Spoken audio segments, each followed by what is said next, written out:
Too cool.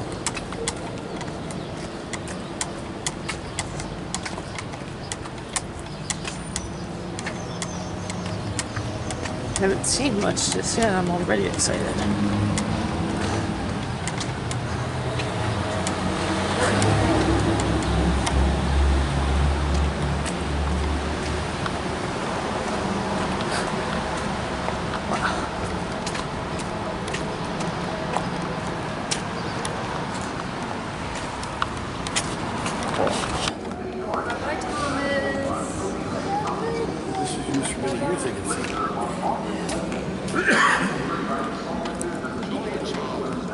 So what are you going to start? Let's start Fine wood turntable.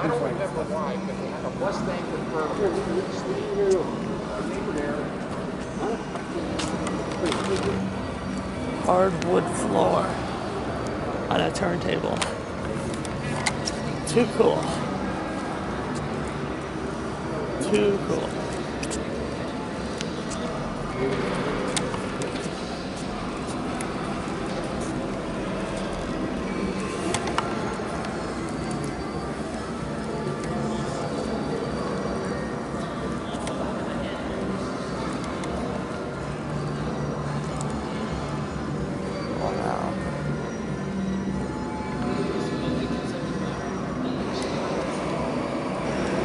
Goes way back into the history of our railroads. Our very first rail cars were pulled by horses, and then came along were the very first steam engines. The very first steam engines were not very big, not very strong, compared to the later steam engines. But you can see they started gradually grow, get more powerful, and larger in size. Looks like they even changed the couplers over time by the looks of it. Looks like this is where the knuckle couplers started to come in.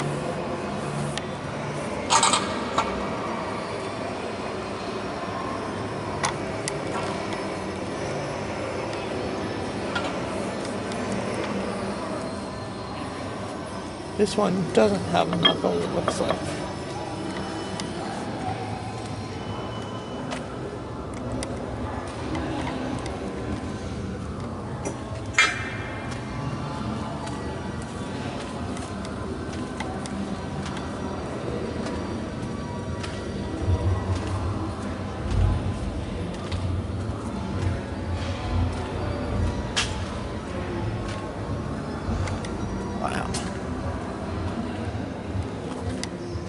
Talk about colorful steam engines.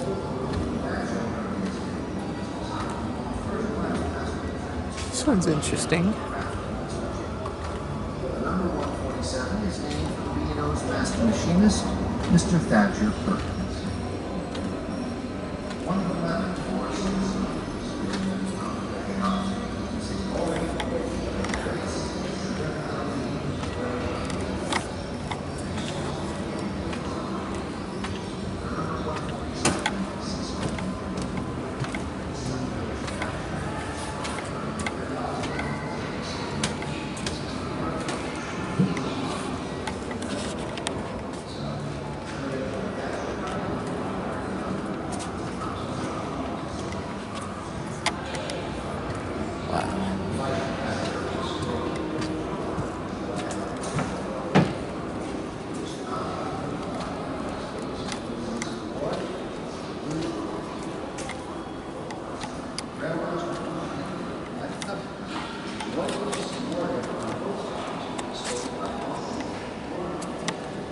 Almost looks like real fire, but it's not.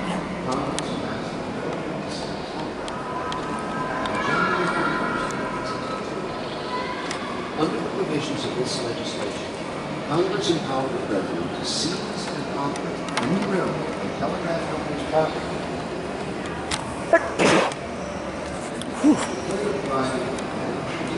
This one looks like an engine from Lafayette.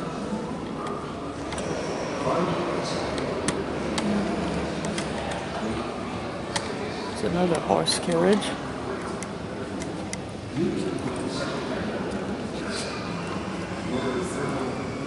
Ooh. It's like N scale. Wait, no. It's not N scale, that's Z scale. You know what? On second thought, I don't know.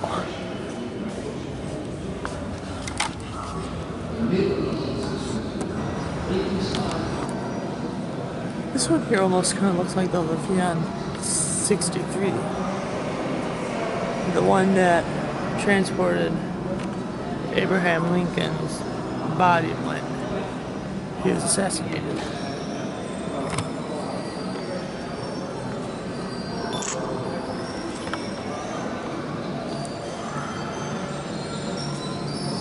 It's a nice little caboose.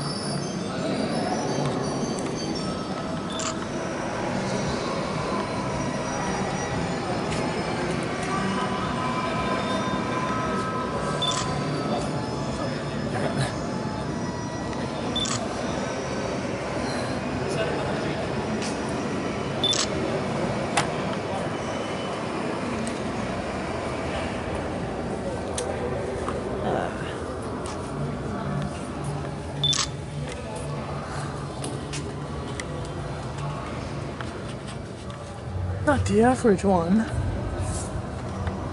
but it's cool. It's really cool.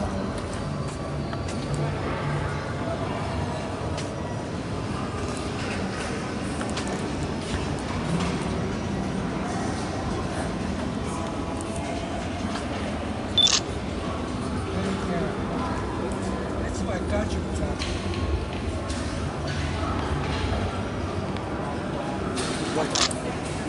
It's like this would fix it. Into her part. She could fix anything.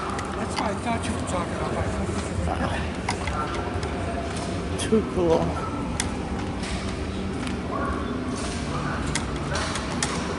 There's a lot of history in just one little roundhouse.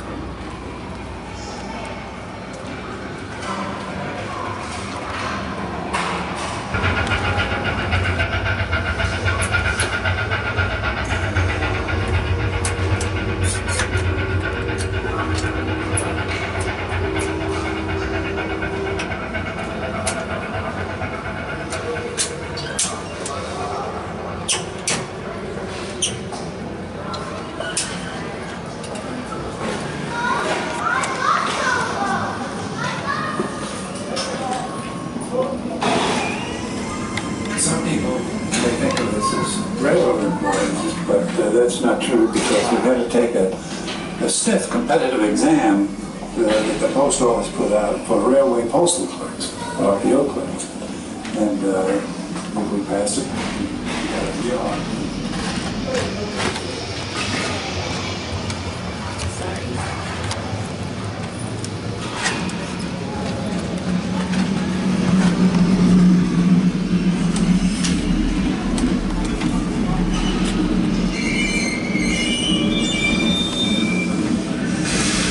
Anybody need to take a dump?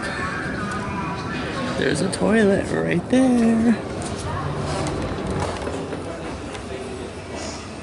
If you go in there, you can press the button to show you what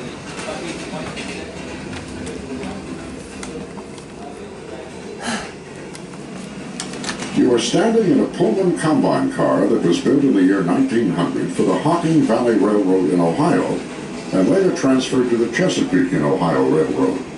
The term combine was short for a combination car that served both as a passenger coach and a baggage car. Coaches like this were used on branch lines and countryside routes where passengers were few.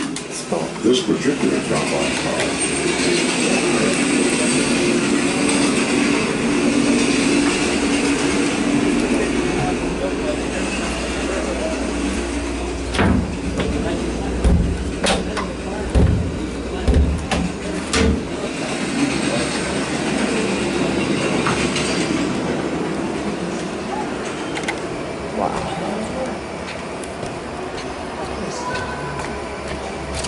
I used to work on coaches just like this.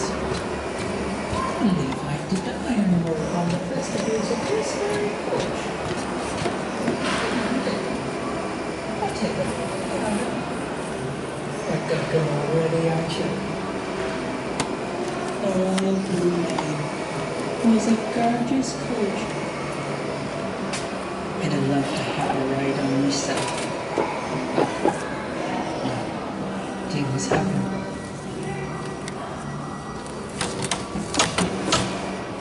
Wow.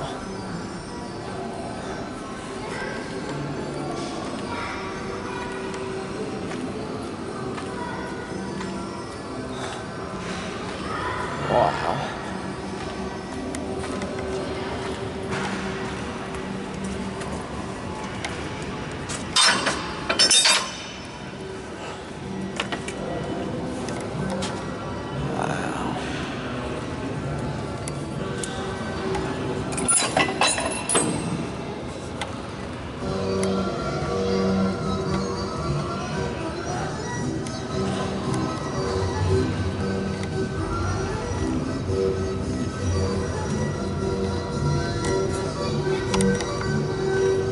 Really cool stuff.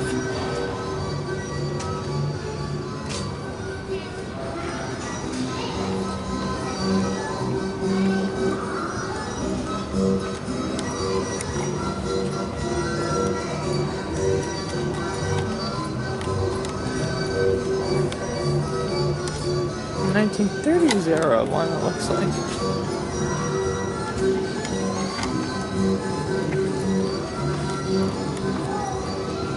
Looks like a traction maintenance away car or something. It's got a pantograph.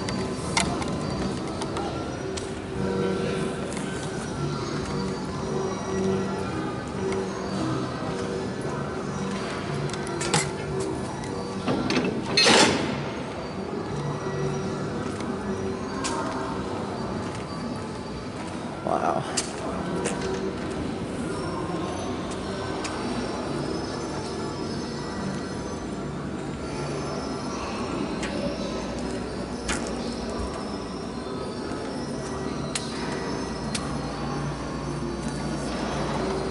So with these cars, for those who aren't familiar, which I'm sure most people are, but if there's anyone who's not familiar with these, so what you do is, usually you'd have two people. One might work, but usually there's two people who have a hold of handlebars on each side.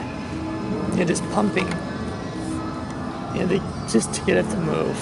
And it takes a lot of muscle endurance, but I mean, you do get a pretty good workout with it, but it does take a lot of endurance. Not so much strength as much as endurance.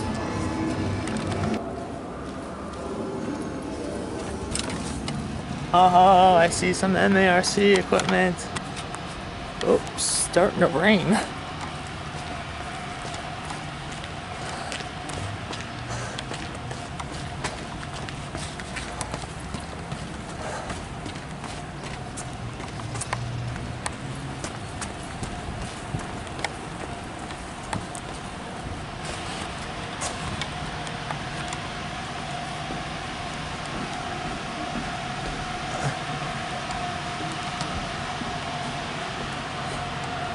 Wow.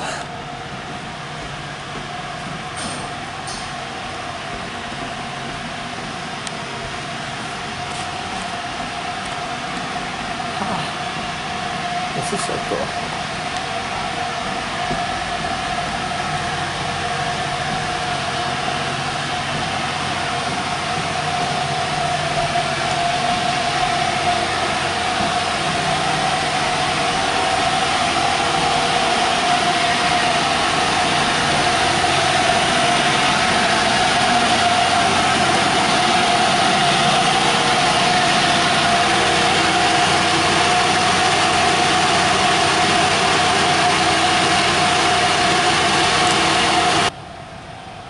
Wow. Looks like the MARC F unit has a K5 LA. That would be cool to see in action.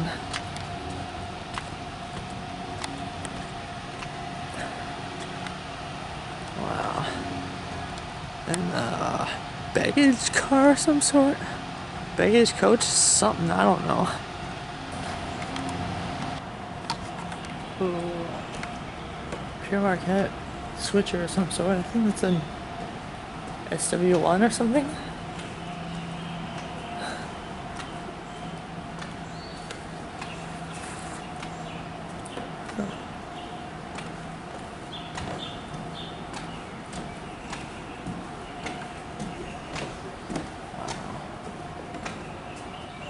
this?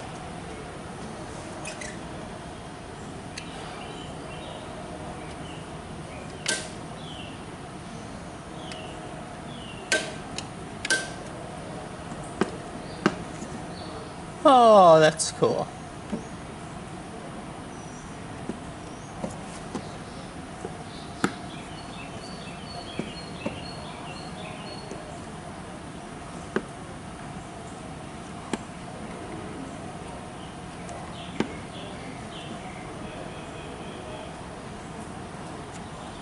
Oh, this looks like it's inside one of the rail cars.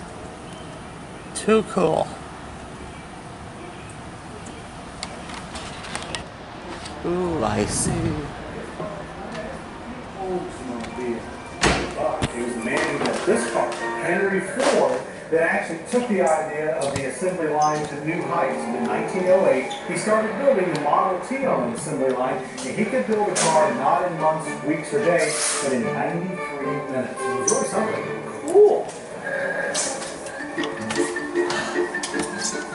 John, tell me, what kind of cool things can cars do today?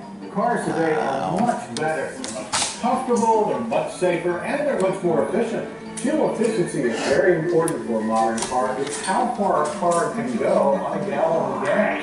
That's measured in what we call miles per gallon. And the higher the miles per gallon on a car, the more efficient it is. And how fast do cars go? Do they go faster than they did years ago? Much faster. On a racetrack, some cars can go well over 200 miles per hour. But remember, that's way over any legal speed.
Number X-4045.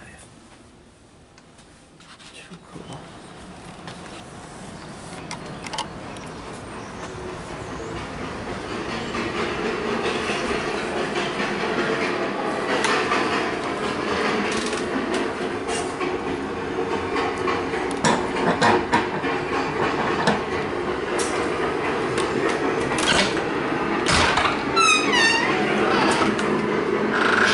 Storage cabinet.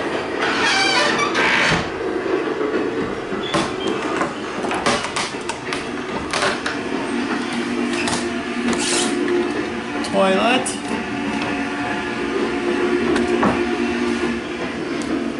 Oh, how can you even go in there? It's so small.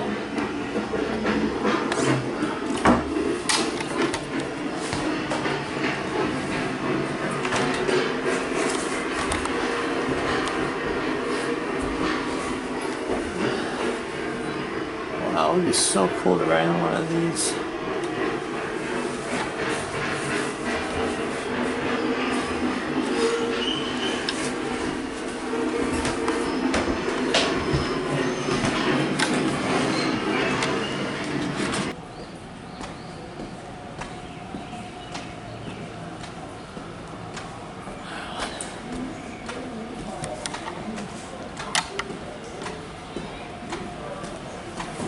Ooh.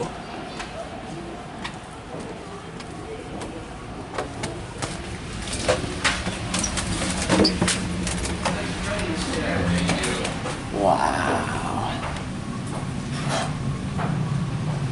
Wow. How you doing? I'm alright, how are you? Okay. Yeah. This is really cool layout. Yeah, it's got its problems, but for the most part, it's pretty cool. Sounds just like my layout. What's that? Sounds just like my layout. anybody's layout. You're going to have your problems. Yeah. When they designed this was more for showing how Baltimore was trying to get its product, raw materials from Ohio. It took them 25 years to get from Baltimore to the Ohio River, but they made a lot of mistakes along the way. One was making tight curves, and they went into every little village they could, had a mill or anything in there, so that they could make money. And by the turn of the century, or even by mid-18th century, I should say, the railroads could pick and choose where they wanted to go. And so they didn't have to go into the little towns and that. That is really cool. Well, thank you for joining us today. No problem. My pleasure to be here. Thanks for coming, sir. No problem. That's your daughter? Yes, it is. Thank you. Hello, Chuck. You want to get a little bit of an explanation? Yes. Well, this is a layout. It's at its widest point. Right here, it's about 5.5 feet across, and it's about 55 or 56 feet length. You can run up to 6 trains at a time. But if you notice, that this train is running a little bit slower. Even though it's going downhill, it's running slower. That's because the train ahead of it has something to the drag stick. Then they're slow down. other cars. So. What they do in railroading, what they do is when the engineer sees the light yellow, he knows he's got to pull out a certain speed. He's got train works. When it turns red, he's got basically a mile and a half to stop. Whereas a yellow, like I said, he's told that it's going to be at a certain speed. Well, here, what we've done is that we use, since the trains run on electricity, what's happening is this one is now got a green light, so he's going to go through with no problem. Once he goes past it, the sensor will say, oh, I got a 2.5 volt drop. It senses that, so it stops the light. Snowplow unit. It's red. So from that point over here to this point, the electricity is in the building. And when he goes into the second track, once everything goes from red to yellow, so that's about 50%. The furthest one over. You see it? It's now red and it should be going to yellow here pretty soon. Goes to yellow means that when the train is coming in, it's going to slow down. There it goes, yellow. So then when it goes to yellow, it only brings about 50% of the power back on. And then when it goes to the third block, it then goes back to green. So it's all done by sensors, and as you go by, you'll see an array of towers there that basically The harbor of the imagination. that power going on and off. And so that's how we can run up to 6 trains that way, but we don't do it. We keep only this for you, just to show how Right. on and off. And it's because, Baltimore. That's Baltimore.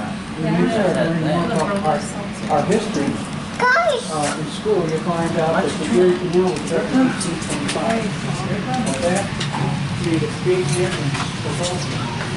Baltimore Harbor was 3 or 4 miles inland from any other harbor on the East Coast. So it was a big port at one time. But when the Erie Canal opened up, that meant that cargo coming the west at that time was the state of Ohio. It would only take them 2 days to get from Ohio. Wow. Talk about the ginormous choo-choo.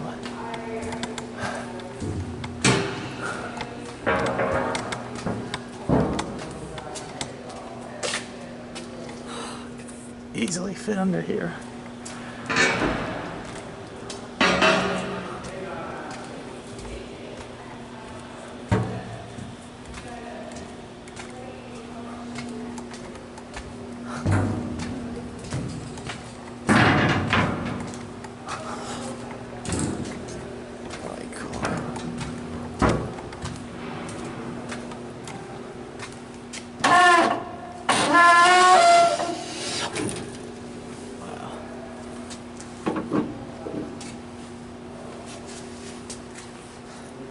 These cars are in need of restorations. But I would assume that's what they're in the process of doing right now. Hey, that would be a little cool car to have.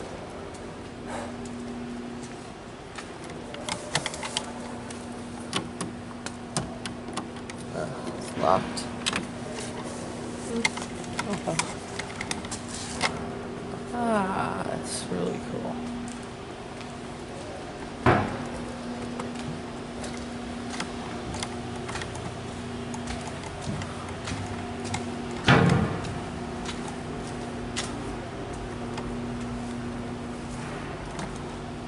Wow. Oh, wow. Capital Limited. You gotta take a picture of that.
You are standing in the cab of a high-speed steam passenger locomotive called the number 5300 President Washington.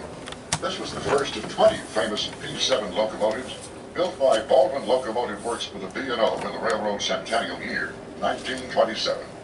These locomotives presented a striking appearance, painted olive green with gold and maroon striping to match the trailing cars. The President-class locomotives hold the privilege to operate the captain of limited passenger trains between Washington, D.C. and Jersey City. The locomotives are all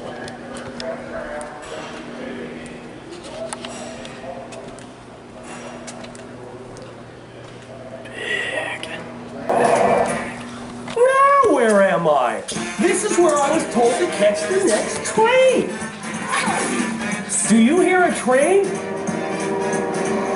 Clickety-clack, clickety-clack, clickety-clack. I'm going crazy. If only I had a sign that I was in the right place. Hey, wait a minute. Are you having fun with me? We're here at the B&O Railroad Museum in Baltimore. Come